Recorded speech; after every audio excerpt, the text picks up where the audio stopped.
Welcome to Masters of Self University podcast, your highest source of sacred truths and universal wisdom.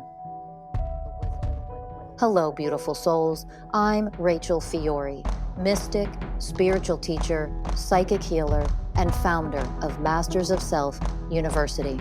Join our journey of soul transformation as we deep dive into this latest episode.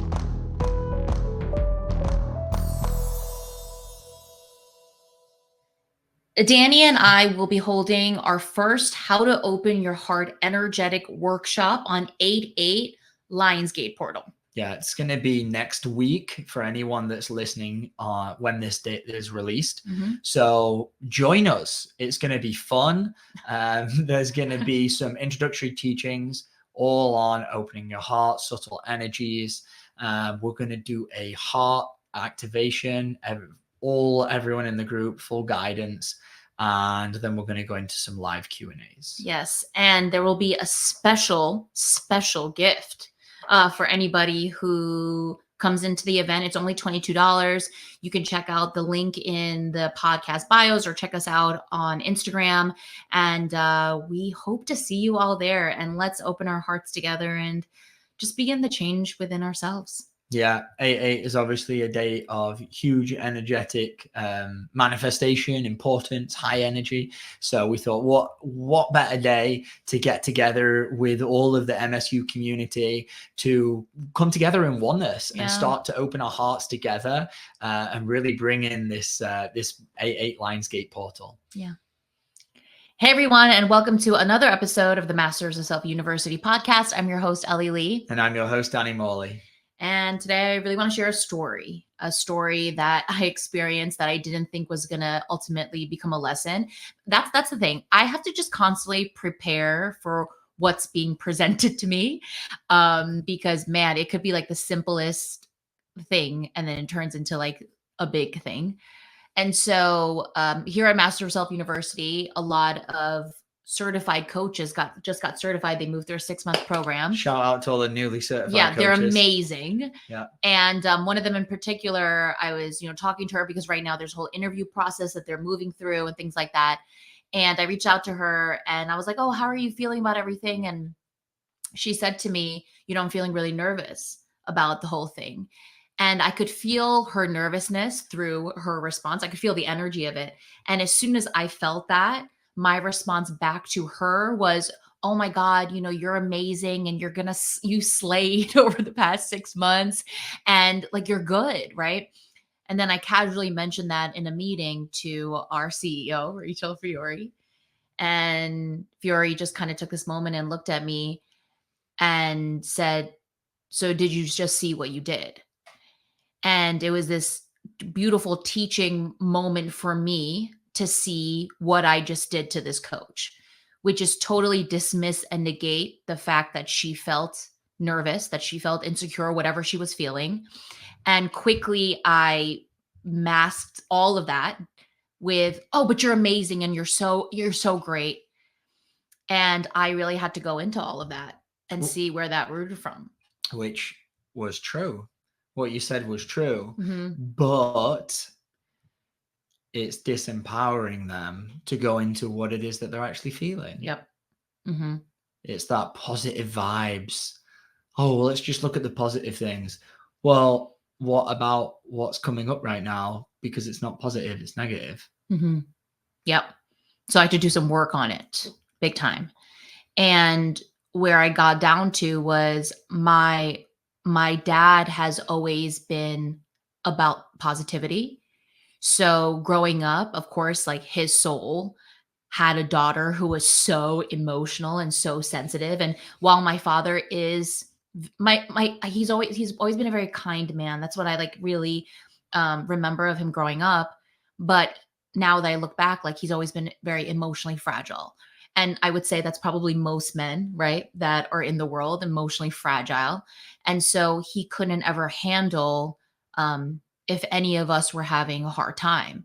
And then bam, his first daughter is like constantly moving through cycles of like depression and sadness, even as a child. And when I would go to him, I would cry and I would say, Dad, I feel really sad, or Dad, I'm feeling this. my dad would always say to me, Ellie, look at the positive sides of life. Look at it positively. There's nothing wrong. And so I keep having these flashes as I'm talking about this of like going to him distraught and then him telling me to be happy. And then I stop crying because I'm listening to him. And then I walk away and I could feel myself in real time just suppressing what's in there, because what I started to understand was, well, all I do is focus on the negative and I don't focus on the positive. So I should be more positive, which then over time, I just started running a program of dismissal of my emotions, that they weren't important, that I should always focus on the light side of things and not the dark side of things. And then obviously what happens to that child that goes and says, hey, this is what I'm feeling. And then a parent says, no, that's wrong. Right. We start to believe as children, because we're only children, that our emotions are wrong, or that I'm wrong. I'm inherently bad because I'm feeling this way and I should be feeling this way. I should be feeling happy right now. I'm not nervous and worried. Right. And so we get, this is where the programming is going to differ between each different individual of what it is that we personally experience and we believe about ourselves, about our feelings in that moment. And that's where these deep rooted like traumas can come from. And it doesn't even have to be a super traumatic event. Right. It can be something as simple as, I'm a little worried right now. And when I go to my parent and say, hey, I'm worried about this, they dismiss it. Right. And they say, oh, that's wrong. Like, you're fine, be happy. And that can be all that it takes to start having these beliefs about ourselves that we're inherently bad, our feelings are bad. And that's not to judge or shame or put down any parent that does that, because that's all that they knew. Right. Right. And the emotional fragility piece, like as men growing up in this world, we're not allowed to feel our emotions. The narrative is boys don't cry, don't be a little girl. Girls are the one that cried, be a man up, toughen up. Over time, when we're told to do this, now I'm very grateful my father didn't do that to me. When that happens, I still got it from the culture and the society, of course. It causes us to completely shut off our emotions. And then that's what makes them so fragile, because we don't know how to handle any capacity of emotion other than the one emotion we're allowed to feel as men, which is anger. Right. Yes. And now that you speak about this, like this was done to my brother, who was extremely like emotional and sensitive growing up. And it was always like, don't cry, don't be a baby. What are you, a little girl? And then, I was looking at my brother and I'm always like, why is he so angry? And it's because, well, anger is the only thing that he's allowed to feel, and everything under that was never allowed. And it's just so sad. And that's why men are the way that they are, because they're not allowed to feel anything else but anger. Yeah. And if we do, we're kind of made to feel wrong or. Yeah. Yeah. So anyway, just wanted to go into that from the offshoot of that story, just to get that clear. Yeah. So the first program is dismissal, right? So I was dismissed, which then in turn, I started dismissing other people's, which I did to this coach, which was, she felt nervous and a powerful being would go, great, go into that, honor that. Go into where that nervousness is coming from, right? Whatever is underneath that nervousness. But in all of my powerlessness, I just negated that and went to the positive. So then there's another program of powerlessness, because I was kept powerless, right? Because my dad was powerless. Then all of a sudden I'm treating other people and projecting that program onto them. What they feel makes me feel uncomfortable. It brings up my stuff, right? So when she said, I feel really nervous, I just felt like, I felt like a shakiness in me, and I didn't want to feel that. So all I know is, how do I wrap this in a present so that you don't feel that? Which is just projecting another program of powerlessness onto another being, which then keeps us all trapped. Right. And as the old saying goes, you can't polish a turd. You just can't. It doesn't matter how hard you try, underneath it's poo. It's right. Right? Yeah. Right? So it doesn't matter how much like positive vibes, you can't cover up the fact that there's a pile of shit in the corner. Yeah. You need to take care of that. You need to go clean up the poo. How do you do that? You embrace it. And now we're getting into the metaphors. We open our heart to the pain and we find our own power. We don't dismiss the powerless part of us that's showing up, because that's never going to heal anything. Mm-hmm. We clean up the poo. Yeah. Yeah. And no one ever taught me to clean up the poo. Even though I could smell the poo, I could see the poo. And it was just like, no, avoid it at all costs, which keeps me trapped at a very young age. Which then I'm going around just doing that to everybody. Like as I was going into this, I had all these moments where like my mom would show up super powerless, and all I would do was like make her feel better by bringing other people down. So if she was having an issue with my aunt, right, and she was feeling all types of, I would bash my aunt to make my mom feel better. And now I see like how much harm that causes to another being, but that's all I ever knew because that's what was done to me. And so this is how we keep ourselves and these programs alive and well. When in reality, what I really needed was a kick in the ass and someone to go, hey, you're running this program and why are you? And let's feel the pain that's there. And it took me until I found Fiori to start doing that. But man, it's really deeply ingrained in me. So even after I'm doing this work for almost 2 years, I'm still disempowering people. I'm still keeping people powerless because I'm still running those programs within me. Yeah. And this shows up in our relationship. Oh, yeah. It really does, big time. You want to go into that? Yeah. So every time, so out of the two of us, I have more negativity. I really look at the hard side of life, and you're more of the, oh my God, what's, the light of life, I'd say that. And that's the balance between he and I right now. And every time you're going through something hard and you're not your like joyful self, you're not your like energetic self, it stirs up all of my stuff. And I'm already in my stuff so much that when you go into that, I take all of that on and I don't want it to exist. So you'll come to me and you'll start talking and sharing, expressing. And let's say, for example, you're just like doubting yourself, right? Like, let's just say you're doubting yourself in life, right? My response to him is, oh my God, but you're so smart and you're so amazing. You're so talented. And what he beautifully always says back to me that pushes me into why I'm doing this is, please don't do that. That doesn't allow my soul to evolve. I want to grow. And when you say things like that, you're completely dismissing the fact that I feel these things. And it's always like this beautiful slap in the face where I'm like, right, there I go again. What always comes up is the honoring piece of like, I mean, it's one of the ways of oneness, the way of honoring is when we don't know how to honor ourselves and our own pain, we don't know how to honor someone else's. So when they show up in pain, if they show up with a program or a wound activated, if we don't know how to honor that pain within us, we're not going to do it for them. So instead, we just disempower it and we don't honor it. And we just do whatever we can to avoid them from feeling it. And I'm always in a place where I'm like, no, like this wound showing up and I can heal it. It's cool. But I just, I want to share about it and talk about it and kind of figure it out and express it as my partner. I want to be able to be like, hey, this is what's going on. Yeah. And like, it's love when you go, all right, honor that. It's not love when I go, oh, no, you're this and you're that. And it's like, oh, feel the energy of that. Feel the energy of when you're just like coddling someone and trying to make them feel better because they don't feel good. And then feel the energy of, oh, beautiful, that's coming up for you. Go into that. And I'll be here in just the way of presence and the way of compassion and the way of unconditional love as you do. The energy between those two, I'm like becoming more and more, I think the more you do this work, you're in training to become a master of subtle energies.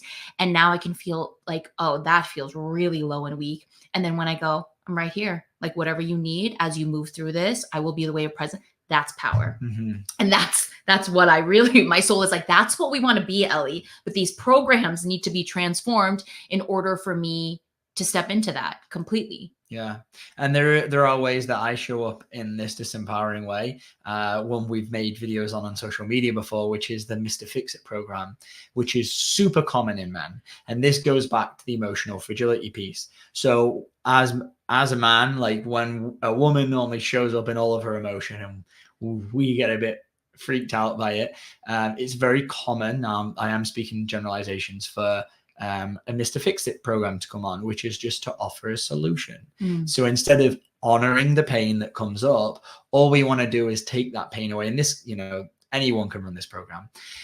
what we want to do is offer a solution to the problem or the pain that they're showing up. And this showed up when you came to me with some stomach issues that you were having. Mm-hmm. And instead of just honoring the fact that she was moving through something, I was like, well, have you tried cutting out coffee? Have you tried not eating this? Have you tried not that? And in that moment, was that what you wanted to hear? No, I shut down real quick. I shut down really quick because, and in that moment, I can reflect now. I turned into a child because you were negating what I was feeling. Exactly. Yeah, that's exactly it. Yeah. And as you were talking, you and I recently went to a barbecue and there was a little boy crying. And one of the guys said, "Oh, stop crying. Like, we're at a barbecue. Like, everything's happy." And Danny, you stepped up and you're like, "Let him cry. Let him cry." I was like, He's oh my sad God. For whatever reason. Yeah. And when he was crying, my first reaction was, "Don't cry." And I'm like, "Oh my God, Ellie, this is exactly like, do you see how we project and how things just get carried on from generation to generation because we repeat what was done to us?" And this is how ingrained it is in like the smallest little everyday moments of our lives. Like the beautiful thing about the work that we offer is it is about your everyday life. You awaken to the programs that one, that you're running, and two, that everyone else is running. And you start to feel the energies of exchange that you're passing between each other. And when you hang around with kids, what we as adults are passing on to the children, that it's not okay to cry, that there's nothing to cry about. Well, if we ask that little kid, there might be something, he might be scared in that moment. Mm-hmm. He might not feel safe. There's something to cry about. All right, it might be different from our 30 plus, year old age of understanding the world. But when you're only 3 years old, you interpret the world very differently. Yeah. Yeah. And what I was also reflecting on was because my dad dismissed or negated what I was feeling that wasn't happy, right? Then what it created was then I needed him to constantly tell me it's okay and constantly like remind me that to be positive, which then created like this codependent thing with him. So every single time I was going through something distressful, the first person I call is my dad, right? Well, he's going to make me feel better. Right. And he's going to make it all okay. So I need him, right? Yep. Which then, again, keeps us trapped. And this plays into the like third dimensional paradigm of parent-child. Of this is exactly what disempowerment does, is it keeps us trapped at that young age, always looking outside of ourselves, preferably for our parent or an adult to save us in that moment. Yep. And bless his heart, this my dad takes on everybody. So he is, for at least 20 people, the savior, the one that people can lean on. And who's getting destroyed? He is in all of that. And everybody else, because it keeps us all codependent. It keeps us all attached. It keeps us all in this coddling, very young children seeking someone to save them, someone to fix it, someone to tell me it's going to be okay. And it's like, feel that. That's not powerful. It's weak. Yep. And there's that program, again, weakness that just runs. Yeah. And this is exactly why mindset hacks, this is something I got really into, was mindset before I found this work. This is why mindset hacks can keep you trapped at that level of consciousness. So they can work, but they're not actual transformation. And so while it might help to focus on the positive thing, and that is appropriate sometimes, but if there is something negative there, it's always going to keep you at that level of consciousness until you heal it and evolve out of that kind of like level that you're at. Yeah. Beautiful. So for me now with all these programs that I've really seen, I have to constantly like go into it when I have that slight urge. Like today I had a consultation and like this beautiful being was just like crying and opening. And I had this moment where I was like, oh my God, but you're going to make it. And it's just like, Ellie, allow her to feel what is coming up. And it's a moment for me to open to, okay, the program just got activated of disempowerment, of weakness, of powerlessness. Open, bring love to them, feel them, and keep alchemizing so that there's a day where none of this exists, because I can feel my inner child at all kinds of ages show up in that moment when I'm trying to save someone, when I don't want them to feel sad. And I think it's beautiful because I can feel their pain, and I can feel how much they're going through. And that's beautiful. But do that without trying to band-aid everything. Right. Yeah. Beautiful. We've got a couple avenues. I'd love to take this. Let's start with so for anyone that's been keeping up to date with this podcast and been watching every week, this year has been a year for me of setting boundaries, and definitely one with parents to end this parent-child relationship that I'd been in my whole life. And as a 30-year-old adult, it was time for me to elevate beyond that. So it took some boundaries, and it's been very difficult to maintain those boundaries, to keep them up. And this is a classic moment of like disempowerment, where if I do not keep holding those boundaries of saying I need some space to be on my own while I heal these wounds, when family members are reaching out to me and saying, hey, I need to know, I need. If I don't keep holding the boundary and allowing them to go into whatever it's bringing up in them, I'm disempowering them. I'm taking this moment that they have to actually find what it is that they're looking for. I'm taking it away from them. And this is another way that we can disempower people, is by giving into the programs. And this happened at the festival that Ellie and I were at this past weekend or so. And I was at this festival and I could really feel everyone's inner children. I could feel the energies that were kind of showing up and interacting. And when certain people were coming up to me and saying things, I could feel the program and the wound of which they were coming from.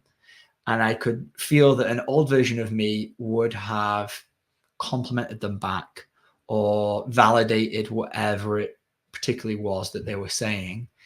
And I was having this moment of realizing, oh, if I do that, I'm disempowering them because I'm playing into what their programs are looking for, the validation, the compliment, whatever it is. I can feel the energy that it was coming from. And it wasn't that I didn't want to, I couldn't. And I've heard Rachel talk about the more that you heal, the more that you elevate, the more you become the ways of oneness. You cannot show up in unloving ways. And it was this moment that I was like, the words could not come out of my mouth in the way that they used to. I couldn't repeat the same patterns and programs of the past, because there was a bigger part of me which was like, that's not you anymore. You can't come, you aren't that vibration of calling someone else's pain. And it was really interesting to awaken to it. It never happened to me before. And so, it was super interesting. This is interesting because there's so many ways that we disempower people. So as you were speaking, I was thinking about this particular person in my life who, like, she's got a lot of things going on, and it's hard for her to, do a lot of work consistently on herself because she's got so many things going on, right? And I always say, yeah, because you're a mom. I'm like, you're so busy. And I'm like, now that I'm like, Ellie, as a powerful friend, you should be like, you can always make time. And what are the programs running that you're not wanting to make that time for yourself, instead of going, yeah, because you're a mom and you're this and you're that. And it's like, that's what keeps her trapped as well. And if you really love her, you would go, hey, sis, I know I can't imagine. I'm a mother to furry dogs, and that's enough. I can't imagine, children running around asking for me constantly, right? That's a whole other thing. But when our programs take over, they don't allow things to happen, right? Especially on the journey of evolution, because it's hard. And so as someone that loves her, I should go, hey, what programs are you running right now that keeps you from doing the work. Instead of you're a mom and I know you're so busy. And it's like, sis, like, stop that. Stop it. Because it keeps them exactly where they are. And who else is going to reflect it back to them, you know? And that's how I want to show up as a friend and check myself to make sure that I'm not running programs before I say things like that. Yeah, and that's not to say, obviously, there's I can definitely feel there's compassion in there. Yeah. And it's that thing of, yeah, what you say, it's the energy that you come from. So coming from compassion, saying, you know, oh, like, I know you're busy, like, that must be really hard. That's beautiful. But then we have to check in with ourselves, but was it coming from compassion, or was it coming from some level of powerlessness and avoidance and disempowerment? Yep. And it was totally coming from powerlessness and disempowerment. And good honesty, good awareness. Yeah. And I think what it shows me is where I do that to myself. Yeah. And it's like, there you go, Ellie. Like, there's an avenue for you to go down to of I keep people powerless because I am powerless. Yeah, because at the root of all this topic, disempowering others, it's just the disempowerment program is a projection. It's a projection of our own inadequacy, weakness, powerlessness. Yeah. That we're putting on someone else. Yeah. And I do this thing a lot with some friends where I'll go, blah, blah, blah, but I know that you're doing that, and blah, blah, blah. And like, I know that, like, that's what you're working on. And the energy behind it too is me still like coddling or making them feel better instead of going, hey, why don't you look at this in this way? Because I know that what they're doing is actually not doing the work. Does that make sense? Yeah. So it's like so many different ways that I do it, how the program plays out constantly. It's played out as well. It played out when we were having a conversation the other night when you were worried about me coming from judgment. Can you remember? Yes. Where something that I said in a conversation, because here's the interesting thing, like, yeah, there might be judgment running, but are you now judging my judgment? Yeah. Because you are worried that the person that is getting this is going to be too powerless. Yes. To receive what it is that I was saying. Yep. That's exactly it. Yeah. We were in this situation. I won't go into detail. We were in this situation where basically Danny said something that I thought the other person was going to be offended by. And I pointed it out to you and was in this energy of like, you shouldn't do that. Because you didn't want them to feel offended. Right. I didn't want them to feel like, I didn't want them to misinterpret what you were saying. Even though it wasn't offensive. Right. You didn't want anybody to misinterpret. And this has showed up multiple times. Yeah, it has. You didn't want them to misinterpret it because if they misinterpreted it, they would be offended. Yeah. And I was afraid that they were going to think that you thought you were better than them and all of this stuff. So like even in that 3-way conversation we were having, as soon as you said what you said, I went in and placated it so that the other person wouldn't feel anything negative. Right. I do that a lot. Right. Dude. Yeah. And just to bring that point around, I'm like, no, I'm not coming from any superiority. And then I have to sit with it as my partner's beautifully reflecting it. And I can always feel there is a little bit there. But even if there is some of that inferior superiority program playing, it doesn't negate the fact that we can still run that program and disempower people. Yeah. Because I think at the core of it, here's another program. I don't want people not to like me, and I don't want people not to like you. Right. I want everyone to love us. Right. So I got to tiptoe around and make sure you're in check and I'm in check and we're saying everything that makes people feel good. Exactly. We want them to feel good. We won't want them to feel any pain. No. Right. Yeah, I used to be there. I'm not there anymore. Yeah, it's great. Yeah. It's great. There was definitely one of my big wounds over the past, all of my life, and especially the past couple of years I've been working through is not caring and worrying about what other people think of me. And sometimes when we spend time with other people, I'm spitting this work, I'm showing up authentically, and I'm in this place where I'm like, I do not want to dim my light for anyone. And if somebody doesn't like what I have to say, they're allowed to. Yep. If someone doesn't like me because of what I'm speaking from my heart, that's okay. Yeah. And it took me a long time to get there. And I know there's still more power for me to find that. I still find it where sometimes I am dimming my light and I'm in that powerlessness and disempowering myself. And I have to crank up the notches a couple on the dial. But yeah, it shows up a lot for you. Yeah. And it's like props to you, dude, honestly, because I want to get to where you are now because I'm still wanting just everyone to like be cool with me. I still want everyone to like us as a couple. I still want everyone to love him and everybody to love me. Which I do. I mean, it would be nice. I would be too, but yeah, but you're really in this place now where you're like, I don't care. No. And I care so much still. Because I spent so long like really caring about what other people think.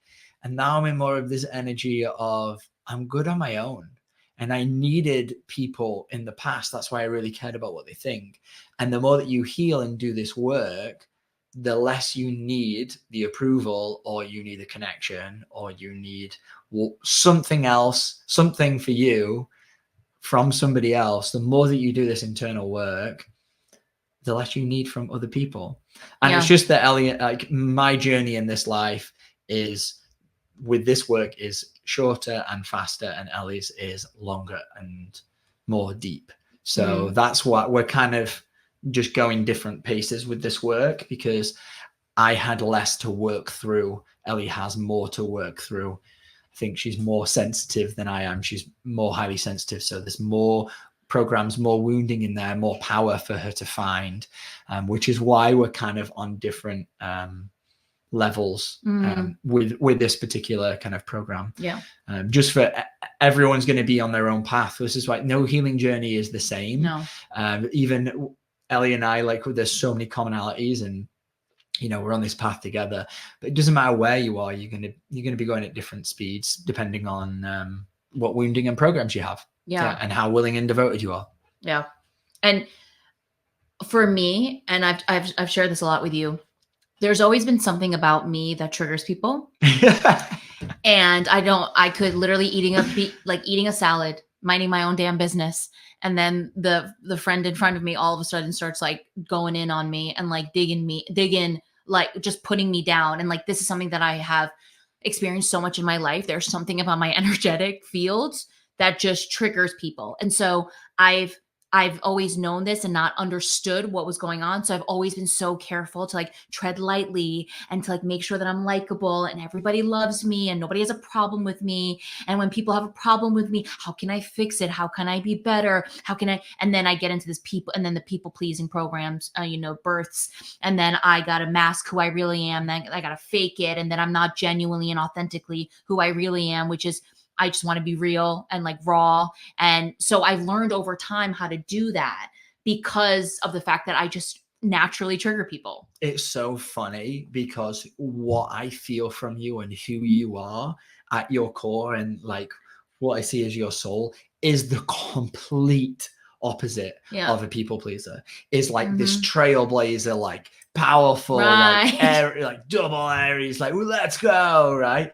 Not giving a flying fuck about what people think.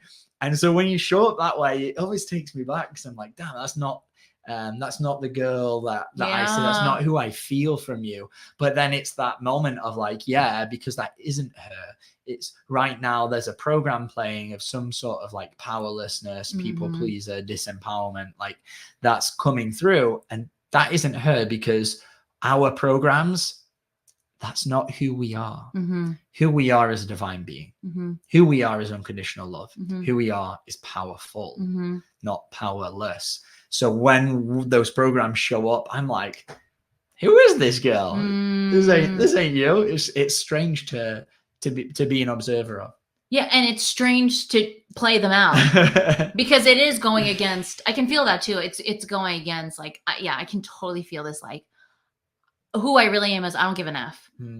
But what my wounding is and my shadow self is I give so many Fs. Give so many Fs. So I know that the liberation is in the future, right? But there's a lot for me to constantly, consistently keep healing in order for me to just step into the beingness of who I am. And the beingness who I am is a ram that's going to ram into anything and everything and not care, what I leave behind in a loving way. You know what I'm saying? In a loving way. Yeah. I remember I made a video sometime this year, like, I do care what people think, and that's okay. And like arriving at that place of accepting, because there's so much out there, like, don't care what other people think. Oh my God. And that's great. That's great. Like that's where we want to go. Yeah. But we have to accept the fact that we do care. Exactly. That we're not there. Exactly. Because to get there where we really don't care what other people think, there is a long journey of elevating. Like there's a lot of healing that one has to do, and a lot of security, and really like some deep inner work to truly and authentically arrive at a place where we're not just saying, I don't care what people think, where we actually don't care what people think, where we're completely detached from the judgments of others. And that takes time. That's not going to come like just by saying, oh, I don't care what other people think. Yeah. It's like, no, I still do care. There's still parts of me that I do care what other people think of me. And then going into why do you care? And when did you learn to care? Yeah.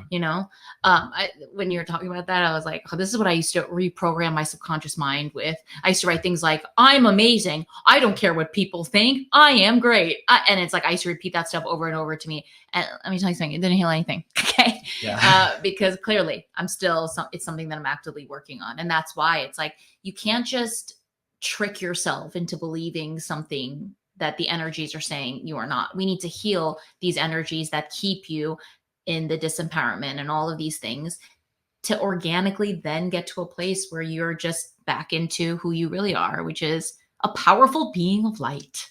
Yep. I'm going to come back to it. You can't polish a turd. So we love a 360 moment. Yeah. Yeah. So for anybody at home who relates to any of this, go into those programs. Like we really need to alchemize all that, because what this world needs is powerful beings to lead. Yes. Yeah. Yeah, for sure. Mm-hmm. Yeah. Only power can recognize power. Yeah. So the more love and power that we can spread, the more free we all become. Yeah. And the more we all get to emotionally mature, mentally mature, and spiritually mature. Yeah. So it's a win-win for everyone, even though it doesn't feel like it at the time, and can bring up some very uncomfortable feelings. But if anyone's listening and this has helped them, it really helps us. We put on these podcasts for free. Really helps us if you can share them with people that are also on this path. Or maybe somebody that isn't on this path and they're maybe starting to get a little curious or interested. But it really helps us grow the more that you can just like or subscribe to anything, so we can continue putting out this free content for everyone. And if you've got this far, thank you so much for listening, for being a devoted member of our audience. And until next time, thank you very much. And we'll see you guys later. Bye. Bye.